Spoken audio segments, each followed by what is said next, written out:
Bismillahirrahmanirrahim. Assalamualaikum warahmatullahi wabarakatuh. Alhamdulillahi rabbil alamin. Wabihi nasta'in. Wa ala umuri dunya waddin. Asyhadu an la ilaha illallah wahdahu la syarikalah. Wa asyhadu anna Muhammadan abduhu wa rasuluh sallallahu alaihi wasallam. Thumma amma ba'd.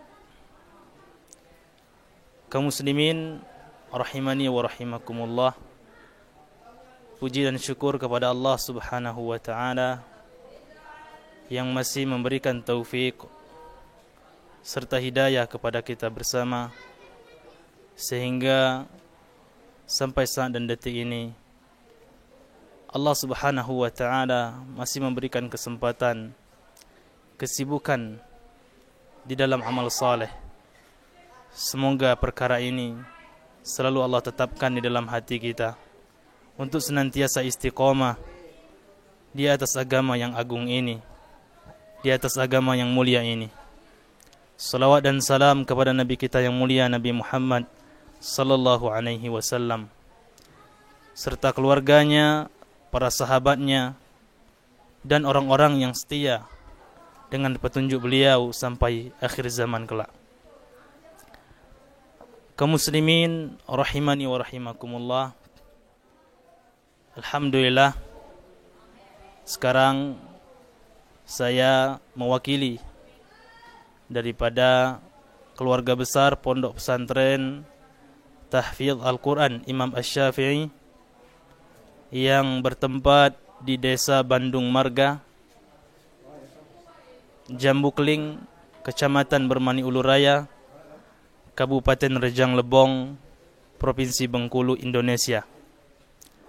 Dan posisi pesantren kami ini bertempat di atas bukit. Maka alhamdulillah, wakaf dari salah seorang hamba Allah sehingga dilanjutlah perjalanan kami mengemban amanah yang agung ini, amanah yang mulia ini, untuk menjalankan atau melanjutkan estafet dakwahnya Nabi Muhammad sallallahu alaihi wasallam, yang semoga pondok ini menjadi cikal bakal bagi generasi-generasi selanjutnya untuk terus berjuang di atas agama Allah Subhanahu wa taala dengan berbagai macam jalan yang bisa kita tempuh di atas agama Allah yang mulia ini. Hamba-hamba Allah yang dimuliakan Allah Subhanahu wa taala, pesantren ini berdiri pada tahun 2013 kurang lebih, di pertengahan, yang mana pada awalnya pesantren ini masih sangat belukar seperti hutan, akan tetapi dengan semangat kebersamaan dari teman-teman dan masyarakat yang ingin membantu berdirinya serta tegaknya pondok ini, alhamdulillah sekarang sudah ada masjid dan juga ada beberapa bangunan. Akan tetapi mahasantri masih tidur di tempat mereka, yaitu asrama yang masih terbuat dari kayu dan triplek. Alhamdulillah, walaupun dengan seperti itu semua, anak-anak kami masih semangat dalam menuntut ilmu, masih bersabar walaupun kondisi dan keadaan masih terbatas.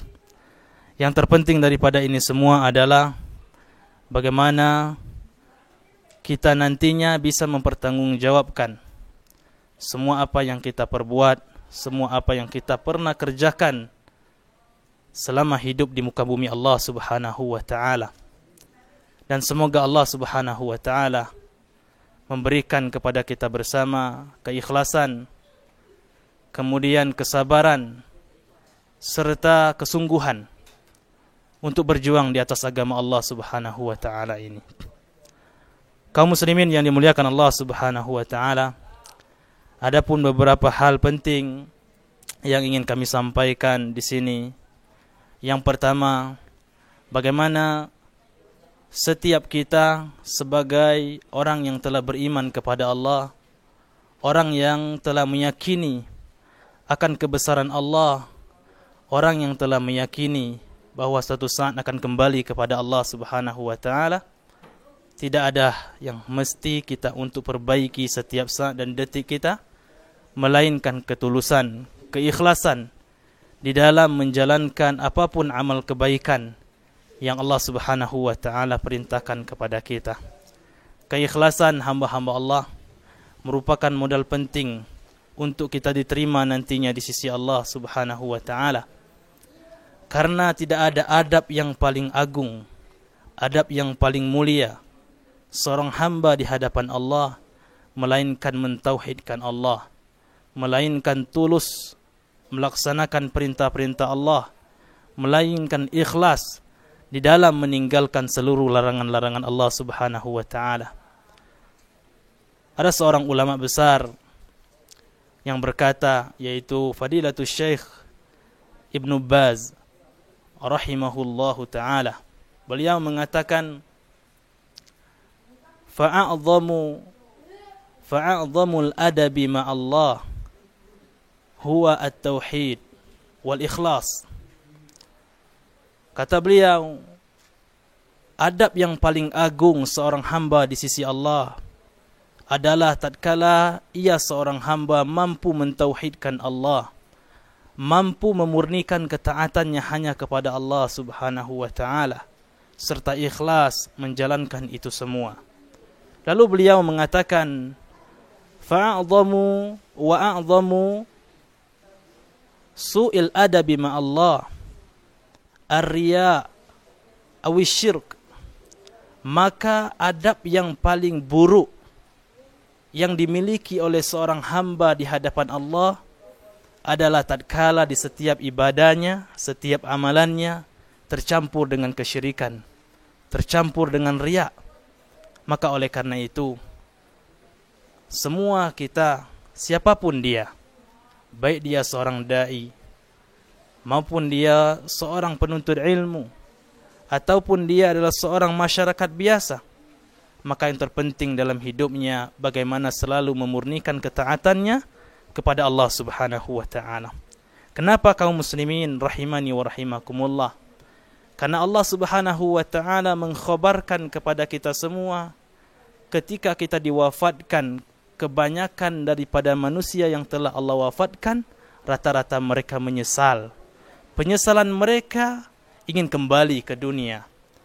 Tujuannya apa? Untuk melaksanakan amal saleh, untuk mengerjakan berbagai macam kebajikan, kebaikan yang nantinya akan memberatkan timbangan kebaikan mereka di sisi Allah. Akan tetapi hal tersebut hanya cita-cita belaka. Akan tetapi hal tersebut hanya omong kosong belaka.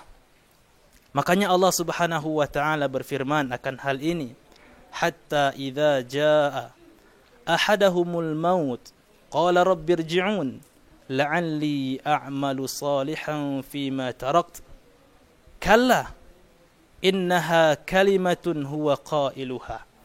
Kata Allah Subhanahu wa taala, hingga apabila datang berupa kematian kepada seseorang dari mereka, qala rabbirji'un. Apa yang telah diucapkan ketika mereka telah tiada di dunia ini? Rabbirji'un. Tidak ada yang lain yang mereka inginkan. Mereka tidak menginginkan kedudukan. Mereka tidak menginginkan rumah yang mewah, mobil yang mewah, dan lain sebagainya. Yang mereka inginkan adalah agar mereka mampu dan dapat kembali ke dunia ini. Apa fungsi mereka? Apa yang menjadi tujuan mereka kembali ke dunia ini? La'alli a'malu salihan fima tarakt. Agar aku bisa beramal saleh yang pernah aku tinggalkan dahulu di dunia ini. Lalu apa perkataan daripada Allah? Jawaban daripada Allah atas permintaan orang yang telah meninggal dunia ini? Kalla. Sekali-kali tidak. Itu hanya ucapan kosong saja. Itu hanya perkataan yang diucapkan saja. Nanti kalau dia kembali ke dunia, dia akan mengulang perbuatan kelalaian mereka, kedurhakaan mereka baik terhadap Allah, terhadap Rasulnya, terhadap seluruh kaum muslimin, bahkan secara umum kepada seluruh manusia. Kaum muslimin yang dimuliakan Allah Subhanahu wa taala, ayat ini telah menjelaskan kepada kita bagaimana penyesalan seorang hamba Allah ketika dia telah wafat. Secara terperinci satu persatu Allah menyebutkan di dalam Al-Quranul Karim, ada salah satu amalan yang membuat mereka menyesal. Di antara sekian amalan yang mereka sesalkan tidak mampu mereka perbuat waktu itu, atau tertinggal oleh mereka, terlalaikan oleh mereka pada saat mereka hidup di dunia, adalah bersedekah, adalah berinfak di jalan Allah Subhanahu wa taala, perhatian terhadap agama Allah. Makanya Allah Subhanahu wa taala berfirman di dalam Al-Qur'anul Karim, bagaimana penyesalan orang yang belum sempat atau terlalaikan karena tidak bersedekah selama hidup di dunia. Allah Subhanahu wa taala berfirman, "Wa anfiqu mimma razaqnakum min qabli an ya'tiya ahadakumul maut fayaqula rabbi laula akhartani ila ajalin qarib fa asaddaqa wa akum minas salihin." Kata Allah Subhanahu wa taala, berinfaklah kalian, keluarkanlah sebahagian harta yang kalian miliki, mimma razaqnakum, dari apa-apa yang pernah kami berikan kepada kalian. Artinya apa? Apa yang kita miliki dari sebagian harta kita atau keseluruhan harta kita, itu mutlak pemberian titipan yang Allah titipkan kepada kita, yang mesti kita infakkan, yang mesti kita letakkan di jalan Allah Subhanahu wa taala. Kenapa Allah perintahkan segera berinfak, segera bersedekah? Min qabli ayyatiya ahadakumul maut, sebelum kematian datang kepada salah seorang di antara kalian. Fayaqul, pasti kalau kematian telah tiba, tidak ada ucapan yang kita ucapkan, ya Allah, kenapa engkau tidak menangguhkan kematianku? Artinya minta ditunda sedikit saja, semenit saja, sedetik saja. Agar apa? Agar bisa fa'asaddaqa wa akum minas salihin. Kesempatan yang sedikit jika engkau beri kesempatan kepadaku ya Allah, jika engkau tunda bagiku untuk hidup kembali ya Allah, fa'asaddaqa, maka yang aku lakukan adalah bersedekah. Maka yang aku lakukan adalah perhatian terhadap kaum muslimin, terhadap orang-orang yang membutuhkan harta yang pernah aku miliki. Wa akum minas salihin, agar nanti aku termasuk orang-orang yang saleh.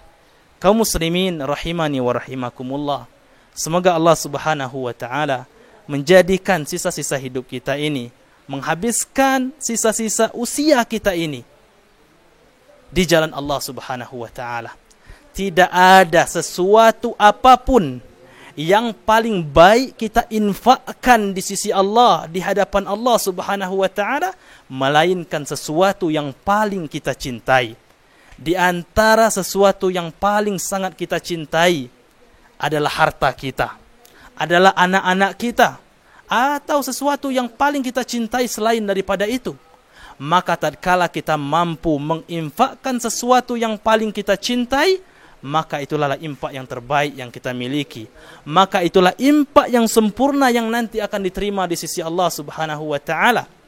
Maka Allah berfirman, "Lan tanalul birra hatta tunfiquna mimma tuhibbun, hatta tunfiqu mimma tuhibbun." Ya, sekali-kali kalian tidak akan mendapatkan kesempurnaan, ya, berupa kebaikan. Sampai kapan? Sampai kalian mampu menginfakkan sesuatu yang paling kalian cintai. Di antara sesuatu yang paling kita cintai hamba-hamba Allah kaum muslimin adalah nyawa kita. Saya rasa saya dan kita semua dimanapun kita berada, yang paling kita cintai adalah nyawa kita.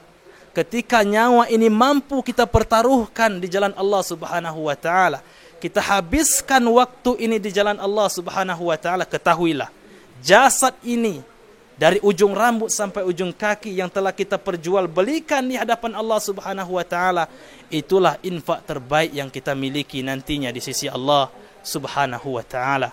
Semoga hidup kita habis dengan kesibukan ini. Semoga kita yang belum sempat untuk melakukan kebaikan-kebaikan, mari kita segera kembali kepada Allah Subhanahu wa taala, karena kesempatan tidak ada akan bisa terulang kembali. Yang ada adalah penyesalan yang mudah-mudahan suatu saat nanti penyesalan itu tidak kita dapatkan di saat kita berada semuanya di pengadilan Allah Subhanahu wa taala. Mudah-mudahan apa yang saya bisa sampaikan ini bisa bermanfaat bagi saya, para santri semuanya, kemudian juga seluruh kaum muslimin, agar senantiasa berada dan mempertahankan dan menjaga hidayah Islam yang masih Allah titipkan kepada kita bersama. Kemudian kami juga minta doa, dukungan dari seluruh kaum muslimin dimanapun berada untuk memperhatikan seluruh dakwah-dakwah yang sedang berjuang membela agama Allah, mengajarkan anak-anak kaum muslimin untuk menghafal Al-Quran, untuk mengenal Allah, untuk mengenal baginda Nabi Muhammad SAW. Dan semoga itu semua adalah wasilah fasilitas yang menghantarkan kita untuk diterimanya di hadapan Allah Subhanahu wa taala. Allah berfirman, "Innama yataqabbalullah minal muttaqin." Sesungguhnya yang hanya diterima di sisi Allah adalah orang-orang yang bertakwa. Yang mengantarkan orang kepada derajat takwa adalah seluruh kebaikan yang bersumber dari Al-Quran dan hadis baginda Nabi Muhammad SAW. Lebih dan kurang saya minta maaf kepada Allah, mohon ampun. Aqulu qawli hadza, subhanakallahumma wa bihamdik, asyhadu an la ilaha illa anta, astaghfiruka wa atubu ilaik. Assalamualaikum warahmatullahi wabarakatuh.